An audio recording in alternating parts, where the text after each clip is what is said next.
Bonjour tout le monde, espérons que vous vous portez tous bien. Alors, aujourd'hui, on va travailler la construction géométrique concernant le trapèze isocèle et le trapèze rectangle. Mais avant de commencer ça, on va faire un petit rappel, bien sûr, concernant le trapèze.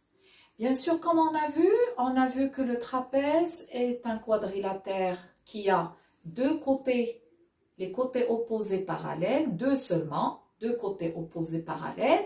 On les appelle la grande base et la petite base.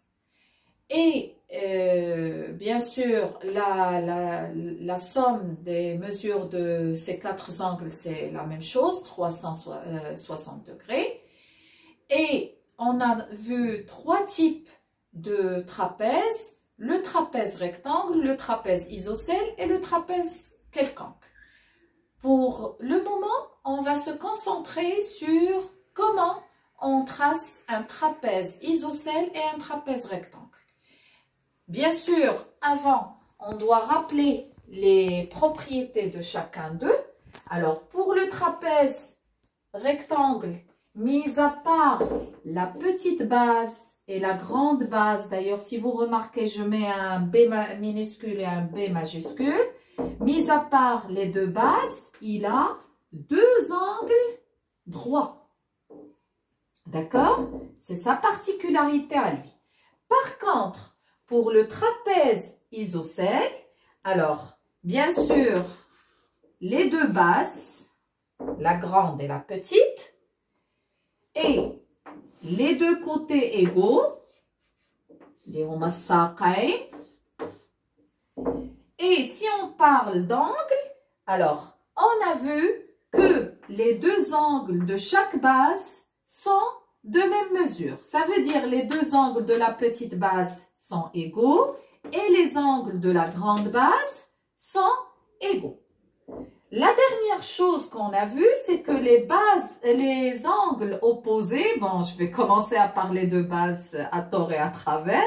Alors, les angles opposés, leur somme est égale à 180 degrés.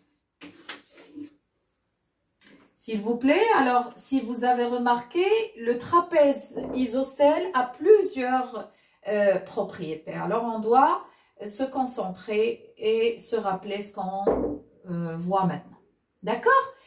La séance dernière, j'ai parlé de la hauteur, je suis passée juste à côté, mais là, je vais indiquer que pour le trapèze rectangle et le trapèze isocèle, il a plusieurs hauteurs. D'accord?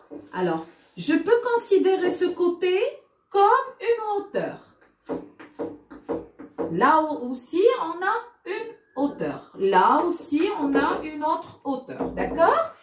Pour le trapèze isocèle, c'est ça sa hauteur.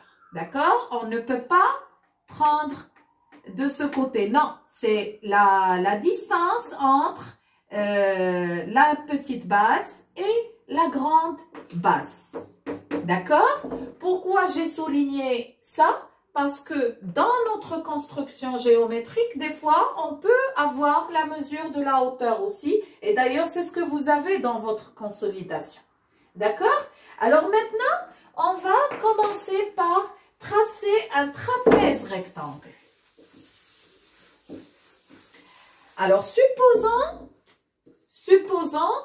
qu'on me demande de tracer le trapèze rectangle A, B, C, D, sachant par exemple que l'angle B est égal à 130 degrés, que le côté AB est égal à 4 cm et que H, qui est, oui, la hauteur est égale à 3 cm.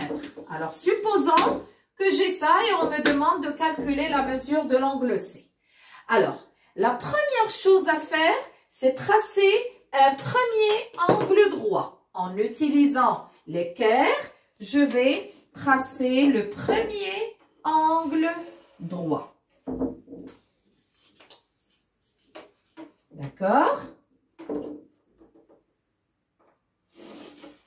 Voilà. Je le marque avec un petit carré rouge.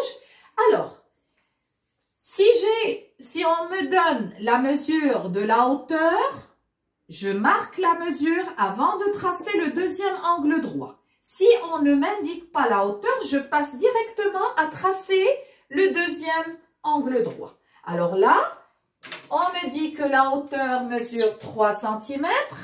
Bien sûr, je peux utiliser mon compas comme je peux utiliser ma règle. C'est comme vous voulez. Moi, je préfère le compas. Alors, voilà. Là, j'ai indiqué la hauteur. D'accord? Après, je reprends mon équerre pour tracer mon deuxième angle droit. Voilà. C'est bon? Après, bien sûr, vous devez faire le traçage à main levée avant tout ça. Alors, le côté AB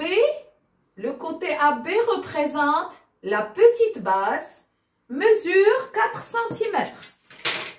Là aussi, je vais utiliser mon compas pour marquer la mesure de ma petite base.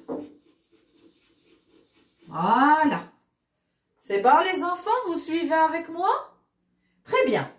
Après, je passe en dernier lieu pour tracer, avant-dernier lieu, pour tracer l'angle B qui mesure 130 degrés. Alors, 130 degrés. Voilà. C'est bon.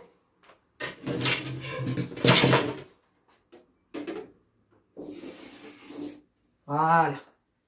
Alors, j'ai ici l'ouverture de l'angle B.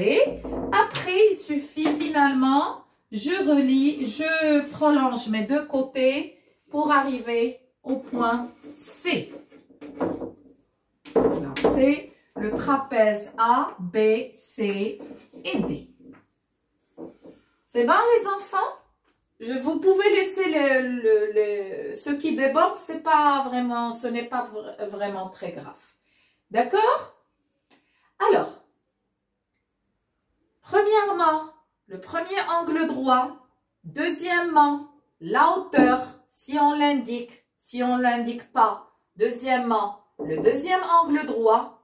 Troisièmement, la base, ça dépend. Si on m'indique la grande base, c'est avec ça que je commence. Autrement, si on m'indique la petite base comme ce qu'on a fait ici, alors je passe à tracer la petite base. Après, l'angle B, ou bien la mesure de l'angle indiqué. Et au final, je prolonge mes deux côtés pour obtenir mon trapèze. C'est clair? Alors, pour le trapèze isocèle, ça va venir dans un petit moment. À tout de suite.